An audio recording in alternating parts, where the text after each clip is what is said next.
산수학적으로 보면은 우리나라 사람들이 잘한 것이 뭐냐면 더하기를 잘한다 그래. 더하기. 그래서 아파트가 20평에 살다 보면 어느새 30평대로 더해서 가고, 그렇게 잘한대요. 그보다 더 잘하는 것이 곱하기를 잘한답니다. 더하기보다 더 빨리 늘어나잖아요.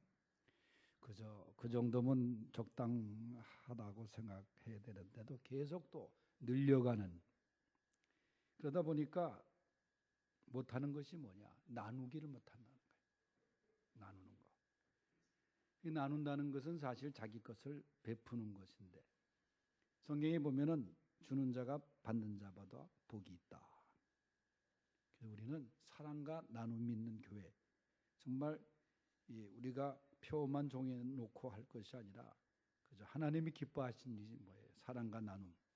하나님이 계시는 곳이 사랑과 나눔이 있는 곳, 찬양하지 않습니까? 우리나라에서 미국 대사로 1993년부터 97년까지 역임했던 제임스 레인이라는 분이 계십니다. 이분은 목사님입니다. 그리고 정치인이기도 하고 학자이기도 하고, 그런데 이분이 레인이 대사가 임기를 마치고 미국으로 귀국해가지고 이제 직업을 가진 것이 애틀란타에 있는 에머리 대학입니다. 에머리 대학이 유명한 의과대학 병원도 있고 또 신학적으로도 그 학문적으로도 깊은 대학에서 여기서 공부한 신학교 교수들이 많은데, 이 에머리 대학의 교수가 돼가지고 이 레인이 대사가 이제 학교를 근무하게 됐는데, 건강을 위해서 매일 걸어서 출퇴근을 했대요. 미국은 이 차가 없으면은 움직이기가 좀 힘든데, 그런데 어느 날 학교의 출근길에 쓸쓸하게 혼자 앉아 있는 노인을 만나게 됩니다. 그래서 레인이 이 목사님이 노인에게 다가가서 다정하게 인사를 나누고 이제 말벗이 되어 줍니다. 미국 사람들은 뭐 처음 보는 사람한테도 인사를 잘하잖아요. 우리는 뭐 같은 엘리베이터 라인에 살면서도 승강기 안에서 만나도 인사하는 것도 멋쩍어 하는 사람들인데, 하여튼 인사를 가서 하고 그러다 보니까 매일 만나게 되는 거예요. 그래서 찾아가서 이제 나중에 커피도 함께 마시고 그 힘없는 그분의 집에 잔디도 깎아주고 말이죠. 그러기를 2년여 기간 동안을 이 레인이 교수가 이 노인과 함께 교제를 나누게 되었습니다. 그러던 어느 날 출근을 하는데 이 노인이 없는 거예요. 이상하다 그래서 그 노인의 집을 방문했는데 그 노인이 전날 세상을 떠났다는 거예요. 그래서 장례식장에 가 있다는 이야기를 듣고 찾아가서 조문을 합니다. 그런데 그 노인이, 세상을 떠난 노인의 신분을 알고 봤더니, 아마 여러분 애틀란타 가신 분 알겠지만 이 전 세계의 판매량을 갖고 있는 코카콜라 본사가 거기 있습니다. 애틀란타에. 저도 거기 한번 견학까지 알아서 견학 가가지고 각 나라에서 판매되는 코카콜라를 다 수도꼭지처럼 해놓고 다 마시게 했는데, 한국 것도 있더라고. 근데 어쨌든 그 코카콜라 회장을 지낸 사람이야, 그 노인이. 그래가지고 깜짝 놀라가지고 이분이 그렇게 그 유명한 기업 코카콜라의 회장이었구나. 이제 그리고 조문을 하고 차 한잔 마시고 있는데 한 사람이 다가와서 우리 회장님께서 교수님께 남긴 유서가 있습니다. 그러면서 봉투를 하나 건네드려요. 그 유서의 내용을 보고 레인이 이 교수가 깜짝 놀랐다는 거예요. 그러면서 그 내용 중에 일부분이 당신은 2년여 동안 내 집 앞을 지나면서 나의 말벗이 되어준 고마운 친구였어. 우리 집들의 잔디도 함께 깎아주고 커피도 나누어 마셨던 나의 친구 레인이 정말 고마웠어요. 그런 내용과 함께 나는 당신에게 20억 달러, 나 이거 얼마인지 몰라, 계산이 안 돼가지고 20억 달러와 코카콜라 주식 5%를 유산으로 드립니다. 이게 깜짝 놀란 거예요. 뭐 돈 때문에 놀란 것보다도 이 레이니 교수가 첫째는 세계적인 부자가 이렇게 검소하게 살 수 있을까 하는 거하고, 두 번째는 자신이 코카콜라 회장임에도 불구하고 신분을 밝히지 않은 거에 대해서, 또 아무런 연고도 없는 자기에게 그렇게 거대한 돈을 남겨주었다는 거. 레이니 교수가 이 돈을 받고 그 돈을 전부 다 에모리 대학의 발전 기금으로 내놓았다 그래요. 그가 그 엄청난 부가 굴러 들어왔지만은 정신을 잃지 않고 그저 학생들을 위해서 학교를 위해서 발전 기금으로 내놓았다는 거예요. 뭐 우리가 이런 행운과 보상을 바라는 그런 나눔은 나눔을 갖자 그런 게 아닙니다. 하나님께서 사랑과 나눔, 이 베품 그걸 기뻐하신다는 거예요. 오늘 이 예화를 듣고 그 여러분 동네 집에 들어가다 혹시 쓸쓸히 앉아 있는 노인이 계시면 꼭 친절을 베풀 수 있길 바랍니다. 예? 우리들은 믿음이 더해져야 되는 거예요. 우리가 간직해야 될 믿음, 나누는 믿음. 예? 오늘 5절에 보니까 사도들이 주께 여짜오되 우리에게 믿음을 더하소서 그렇게 얘기를 해요. 우리에게 믿음을 더하소서. 이 말씀의 배경은 어느 날 예수님의 제자 중에 베드로가 이런 질문을 합니다. 예수님, 만일 다른 사람이 나에게 죄를 범하면 몇 번까지 용서해야 됩니까? 하고 자기가 대답을 해요. 7번까지 하면 됩니까? 아마 베드로는 잘못한 사람이 그 7번 잘못하면은 7번까지 용서해 주면 주님이 아마 좋아하실 거라 생각했던 것 같아요. 그러나 예수님이 7번뿐 아니라 77번을 70번까지 할지니라. 숫자적으로는 490번까지라도 용서하라는 거예요. 그러나 이것은 용서는 한계가 없다 그런 뜻이에요. 그저 용서는 끝없는 용서가 돼야 된다. 이것까지 용서하는 게 아니다. 그저 그리스도의 용서는 그저 끝없는 용서. 그래서 본문 배경 속에 이 말씀의 배경 속에서 4절도 예수님이 그런 끝없는 용서를 말씀하시는 거예요. 만일 하루에 7번이라도 네게 죄를 짓고 7번 네게 돌아와 내가 회개하노라 하거든 용서하라는 거예요. 회개하면 용서하라는 거예요. 이게 하나님의 용서거든요. 그래서 우리에게 더할 믿음, 첫째는 용서하는 믿음입니다. 누가 7번 네게 잘못했어도 용서하라는 거예요. 사실 얼마나 한두 번도 아니고 7번이나 잘못하면 얼마나 속이 상합니까? 그런데 주님은 그가 네게 와서 잘못했다고 회개하면 용서하라. 사실 살아가면서 용서처럼 힘든 일이 없습니다. 가벼운 것, 가벼운 상처는 그런 대로 용서하겠지만 커다란 상처를 입으면 반드시 나도 갚아주고 싶은 심리가 있는 거예요. 그래서 복수가 복수를 낳지 않습니까? 하나님께서 내가 회개를 통해서 용서를 받았는데 하나님께 우리가 하나님께 용서받았으면 용서하라는 거예요. 이 용서의 은혜가 큰 거예요. 지난 주간에 편지가 13장짜리 편지가 왔어요. 등기로. 그 보낸 사람은 그 유명한 신창원 씨입니다. 광주교도에서 무기징역 플러스 20몇 년을 받은 그 형제인데 3장은 저한테 보내고 10장 가까이는 제가 광주교도에서 설교할 때 강화도 해병대 총기 사건을 일으킨 민찬이 얘기를 했잖아요. 그 어린 18살짜리가 4명을 총기로 왕따를 시켜서 죽이고 그 다음에 사형수가 돼서 지금 국군교도소에 있는데 진짜 복음이 들어갔더라면 그리고 서로 따돌림 속에서 외톨이가 돼가지고 살아가면서 군대까지도 그런 일을 당하니까 그가 그런 죄를 저질렀는데 하나님께서 그를 저한테 연결시켜 주시고 이제 그러면서 그런 얘기를 하니까 신창원 씨가 막 그 설교를 듣다가 굉장히 마음에 아픔이 왔나 봐. 그래가지고 저한테 편지 보내기를 목사님 내가 그 형제에게 편지를 제가 썼는데 기도하면서 저는 제가 특별 관리 대상이기 때문에 마음대로 편지를 받을 수가 없어요. 목사님이 좀 편지를 전달해 주세요. 그렇게 편지를 보내온 거야. 그래서 뭐 나한테 보냈으니까 내가 그 편지까지도 읽어볼 수밖에 없잖아요. 쭉 읽어보니까 민찬이에게 자기가 성장 과정을 쭉 부모를 거릴 때부터 소년원에 다니고 말이죠.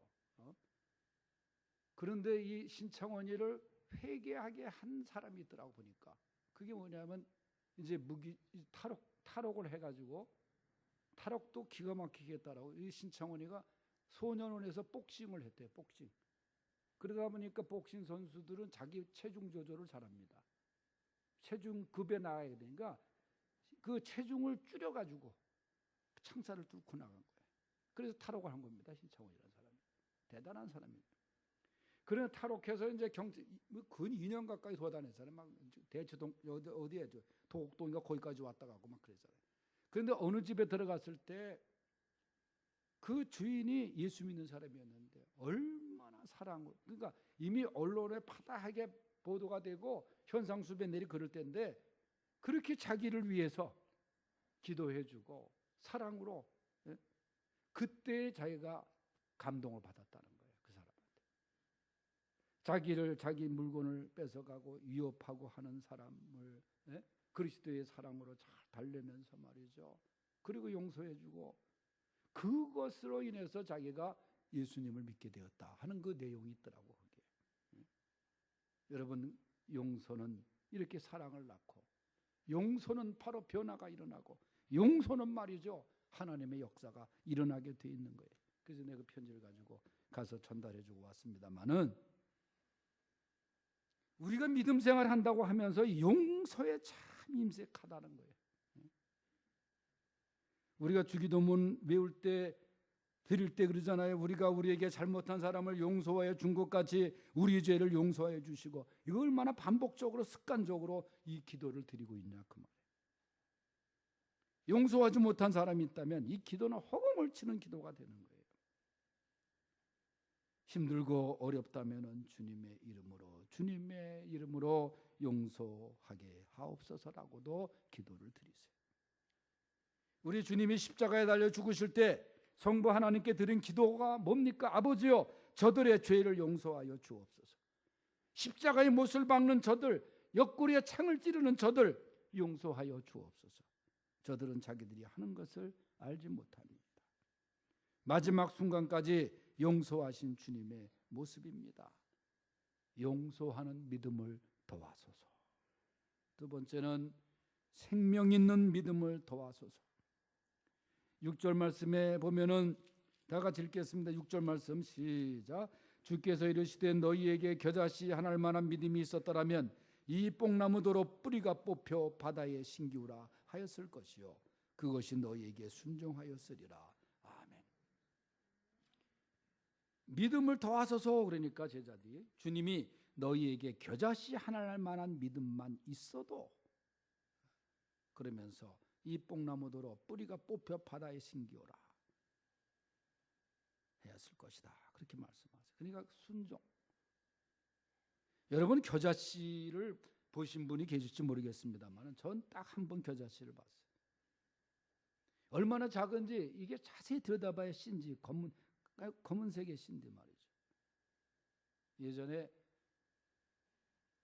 목사님이 성지순례 어려운 때 잘 가지 못했을 때 성지순례를 다녀오시면서 이스라엘 그 예루살렘에서 성지순례객들한테 이제 그 장사꾼들이 많이 달라붙습니다. 성지순례 가면. 제가 학교에 있을 때 처음 성지순례 갔을 때 얼마나 아이들이 와서 1달러만 달라고. 한국말도 배워가지고 1달러만 돼. 1달러.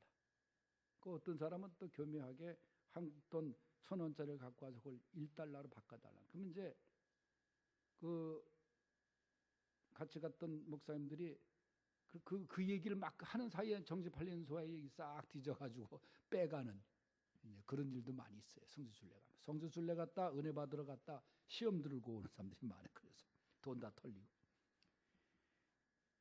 그래서 이제 겨자씨를 샀어요. 그걸 교인들에게 보여주기 위해서. 이제 기국께서 예배 시간에 겨자씨를 성경책 위에다가 하얀 종이를 깔고, 이게 겨자씨입니다. 겨자씨 하나일 만한 믿음이 있더라도. 그래서 교인들이 이제 차례로 나와서 강대상 앞에 나와서 겨자씨를 보는데, 이 김 권사님이 자세히 안 보니까 들여다보다가 그냥 콧김에 날아가 버린 거예요. 그게 그 겨자씨가. 그래서 지금까지 못 찾고 있다는 거예요. 그 정도로 작은 게 겨자씨예요. 그러니까 예수님은 그 겨자씨 안 보이는 그거만큼의 믿음, 그게 아니거든요. 그 겨자씨가 땅에 심기어지고 싹이 나고 나무가 장성하고 그런 것처럼 믿음의 생명력을 말하는 거예요. 믿음의 행동, 행함이 있는 믿음. 여러분, 우리가 간직해야 될 믿음은 이론적인 믿음이 아니라 역사하는 믿음, 행동하는 믿음인 줄 믿습니다. 행함이 있는 믿음이에요. 행함이 있는 믿음. 생명력 있는 믿음입니다. 믿음은 자라나야 되는 거예요. 믿음이 멈추거나 중단돼서는 안 되는 거예요. 이번에 그 국군교도소 갈 때 보면 갈 때마다 보기 싫은 게 입구 바로 가기 전에 왼쪽으로 3동짜리 아파트가 다 그냥 골조까지 창문만 닮은데 유리만 닮은 아파트야, 페인트 칠하고. 근데 그게 지금 얼마나 오랫동안 방치됐는지 몰라. 시커매져가지고. 아마 그 건축업자가 은행에 근데 얼핏 듣기에는 융자로 둬서 줬는데 그 부도가 나가지고 갚지 못하니까 그 건물 그대로 그냥 3동이 말이죠. 검은 그 색 숭측한 모습으로 서 있어요. 얼마나 보기 싫은지. 그보다 더 보기 싫은 게 뭐냐? 중단된 믿음이라 그런 사람이 있어요. 믿음 생활 잘하다가 중단해가지고 말이죠. 여러분, 강양옥이라는 자도 그 북한의 부주소까지 한 사람이지만 목사입니다. 목사. 김일성이 외삼촌이에요. 강양옥이가. 김일성이 어머니가 강반석이라는 이름도 기독교 이름 아니에요. 그게 반석교의 교회를 세우리니. 그런데 목사가 하나님을 떠나고 하나님을 등지고 공산주의 앞잡이가 돼가지고 부주소까지 하면서 기독교인들을 얼마나 많이 학살했습니까? 여러분, 믿음이 중단되고 그게 얼마나 보기 싫은지 몰라요. 믿음은 생명력이 있어야 됩니다. 히브리서 4장 12절에 보면 하나님의 말씀은 살았고 활력이 있다 그랬어요. 하나님의 말씀은 역사하는 힘이 큽니다. 이 말씀으로 살아갈 수 있기를 바랍니다. 세 번째 마지막으로 우리에게 더할 믿음은 충성하는 믿음을 도와소서. 7절에서 10절 말씀에 보면은 누가 집에 종이 있는데 그 종이 밭에 나가서 김도 메고 양도 치고 돌아와서 이제 해가 져서 들어왔다는 거예요. 그런데 계속 와서 쉬기도 전에 주인이 너 먹을 것을 준비하라. 그러면 명한 대로 행하고 또 10절에 보면 그저 저는 명령받은 것을 따랐을 뿐입니다. 그저 저는 무익합니다. 할 일을 하는 것뿐입니다. 이런 충성스러운 겸손한 종이 되라는 거예요. 우리 하나님 앞에. 이런 충성을 본받으라는 거예요. 아마 오늘날 같으면은 시간 외 수당 줄 겁니까? 이 주인 지금 이 법에 어긋나지 않습니까? 얼마든지 항의할 수 있는 부분이에요. 그런데 이 종은 그저 밭에서 일하고 돌아와서 집안에서도 일하라고 하니까 묵묵하게 그저 명한 대로 하겠나이다. 여러분, 우리를 성도로 불러주신 것만 해도 얼마나 감사합니까? 또 일감 맡겨주신 것, 충성되이 여겨서 우리에게 직분 주신 것 얼마나 감사합니까? 그저 무익한 종입니다. 저는 제가 할 일을 한 것뿐입니다. 끝까지 충성을 다하는 이 종의 모습, 자기 공로를 내세우지 않습니다. 최근에 여러분 뉴스를 보다 보면은 그저 내가 이런 공로를 세웠습니다. 내가 이렇게 댓글을 많이 달아서 유리하게 해줬습니다. 그러니 오사카 총영사 자리를 주십시오. 거절당하니까 다 까발리면서 지금. 아니 자기가 충성스럽게 그렇게 일했으면은 그저 묵묵히 해야지. 그래서 나 이거 했으니까 이거 주셔. 이게 세상적인 충성이거든요. 그러나 우리 성도들의 충성은 그저 주님께 묵묵하게, 주님, 내가 주님을 사랑하기 때문에 주님께 충성합니다. 제가 섬깁니다. 그저 저를 불러주신 것만 해도 감사합니다. 우리가 주님 앞에 이러한 자세로 충성해야 될 줄로 믿습니다.